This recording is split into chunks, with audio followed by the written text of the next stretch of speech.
Бауыр ауруларының алғашқы белгілері. Бауыр ағзадағы ең маңызды мүшелердің бірі. Ол қан тазарту, ас қорыту, метаболизм процестеріне жауап береді. Бауыр ауруларының ерте кезеңінде айқын белгілер болмауы мүмкін, бірақ төмендегі симптомдар байқалса, дәрігерге қаралу қажет. Тез шаршау, әлсіздік, бауырдың дұрыс жұмыс істемеуі ағзадағы токсиндердің жиналуына әкеледі. Тәбеттің төмендеуі, жүрек айну, бауыр зақымданғанда ас қорыту бұзылады. Іштің жоғары бөлігінің ауырсынуы, бауырдың қабынуы, немесе ұлғаюы ауырсыну тудыруы мүмкін.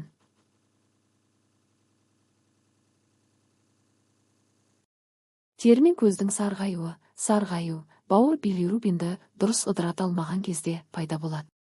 Зәр түсінің қоңырлануы және нәрістің түссізденуі өттің дұрыс бөлінбеуінен туындайды. Теріде қышу және дақтардың пайда болуы бауыр аурулары кезінде қан құрамында токсиндер көбейіп теріге әсер етеді. Іштің ісінуі, асцит, бауыр циррозы немесе созылмалы аурулар кезінде сұйықтық жиналуы мүмкін.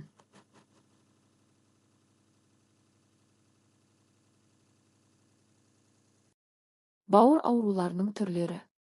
1. Гепатит А, Б, С, И түрлері, бауырдың вирусты қабынуы. 2. Майлогепатоз, стеатоз, бауыр жасушаларының май басуы. 3. Цирроз, бауыр тінінің тыртықтанып қызметін жоғалтуы. 4. Фиброз, бауырда дәнекер тіндердің түзілуі. 5. Бауыр обыры, қатерлі ісік жасушаларының дамуы. 6. Бауыр жеткіліксіздігі, бауырдың қызметін толықтай жоғалтуы. Бауыр ауруларын емдеу және алдын алу. Емдеу жолдары. Диета сақтау, майлы, қуырылған, ащы тағамдарды шектеу. Дәрі-дәрмектер, гепатопротекторлар, карсил, эссенциале форте, урсосан және т. Антивирустық терапия, вирустық гепатиттер кезінде арнайы препараттар қолданылады. Детоксикация, ағзадан зиянды заттарды шығару үшін инфузиялық терапия жасалады. Алдын алу шаралары. Дұрыс тамақтану, табиғи, пайдалы тағамдарды тұтыну. Зиянды әдеттерден бас тарту, алкоголь мен шылымнан аулақ болу. Спортпен шұғылдану, физикалық белсенділік бауырды май басудан қорғайды. Гепатитке қарсы вакцина алу, және гепатитінің алдын алу үшін.